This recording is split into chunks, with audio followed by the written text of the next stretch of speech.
Hydrogen bonding किसी अणु के हाइड्रोजन परमाणु और उसी अणु अथवा किसी अन्य अणु के प्रबल ऋण विद्युतीय परमाणु के मध्य का आकर्षण बल हाइड्रोजन बॉन्ड कहलाता है।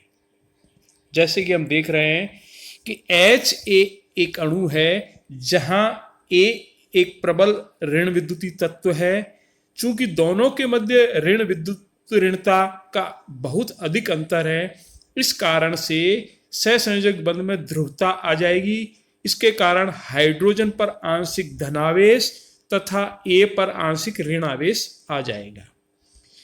अब यदि इसी प्रकार का अणु किसी अन्य HA अणु अथवा HB अणु के संपर्क में आएगा तो दोनों अणुओं के विपरीत ध्रुवों के मध्य परस्पर एक आकर्षण बल स्थापित हो जाएगा। इस प्रकार के आकर्षण बल को हम डॉटेड लाइन द्वारा प्रदर्शित करते हैं। जैसे कि हम देख रहे हैं HA और HA के बीच में डॉटेड A और H के बीच में डॉटेड लाइन लगाई है, तो इसे हम डॉटेड लाइन द्वारा प्रदर्शित करते हैं। इन डॉटेड लाइन को हाइड्रोजन बंध कहते हैं। जब दो ऋण विद्युतीय परमाणु परस्पर हाइड्रोजन परमाणु द्वारा जुड़े हुए हों तो वह बंध हाइड्रोजन बंध कहलाता है। जब दो ऋण विद्युतीय परमाणु परस्पर हाइड्रोजन परमाणु द्वारा जुड़े हुए हों तो वह हाइड्रोजन बंध कहलाता है।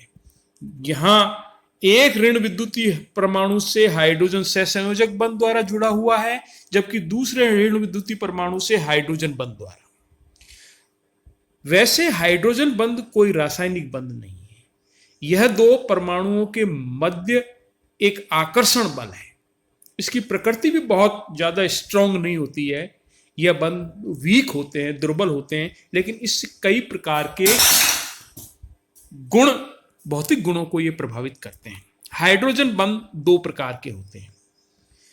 इंटरमॉलिक्यूलर हाइड्रोजन बॉन्ड, जब हाइड्रोजन बंध दो भिन्न भिन्न अणुओं के ऋण विद्युतीय परमाणुओं के मध्य होता है तो उसे इंटरमॉलिक्यूलर हाइड्रोजन बॉन्ड कहते हैं।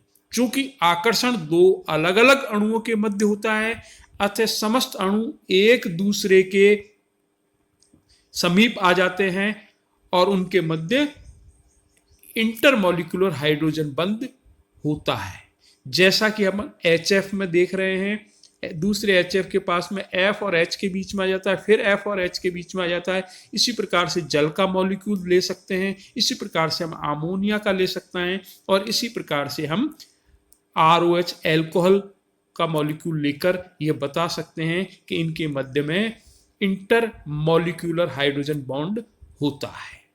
और इसके द्वारा हम यह बता सकते हैं, कई प्रकार के गुणों को समझा सकते हैं, क्योंकि इंटरमॉलिक्यूलर हाइड्रोजन बॉन्ड में सदैव अणुओं का एसोसिएशन हो जाता है और इस एसोसिएशन के कारण उनके कुछ गुण प्रभावित होते हैं। पहला यदि अपन गुण देखें कि H2O व H2S की भौतिक अवस्था में जो परिवर्तन होता है, हम जानते हैं कि H2O एक द्रव है जबकि H2S एक गैस है। इसका कारण यह है कि ऑक्सीजन की विद्युत ऋणता सल्फर से अधिक है। H2O में अंतराण्विक हाइड्रोजन बंध होता है, जिसके कारण H2O के अणुओं का एसोसिएशन हो जाता है।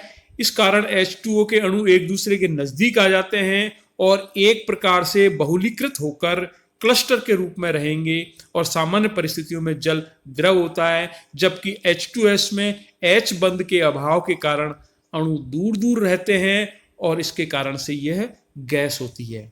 दूसरा हम एग्जाम्पल ले सकते हैं इसी के लिए, बर्फ का घनत्व पानी से कम होता है। हम जानते हैं कि बर्फ के क्रिस्टल बनते समय अणु में परस्पर हाइड्रोजन बंध इस प्रकार से व्यवस्थित हो जाता है कि प्रत्येक ऑक्सीजन परमाणु 4 हाइड्रोजन परमाणुओं से घिर जाता है, जिससे 2 हाइड्रोजन सहसंयोजक बंध द्वारा बचे 2 हाइड्रोजन बंध जुड़े रहते हैं। इस प्रकार H2O का प्रत्येक अणु चतुष्फलकीय रूप में H2O के 4 अन्य अणुओं द्वारा घिर जाता है, जिसके कारण एक खुली पिंजरा जैसी संरचना बन जाती है।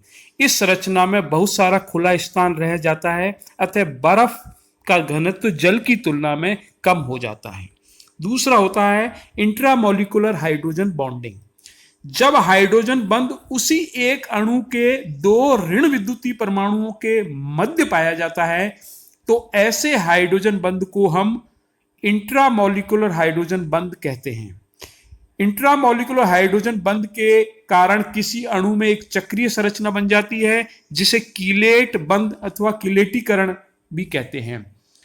इंट्रामोलिकुलर हाइड्रोजन बॉन्ड उसी स्थिति में सबसे अधिक प्रभावी होता है जब कोई स्थायी चक्रीय संरचना बनने की संभावना हो।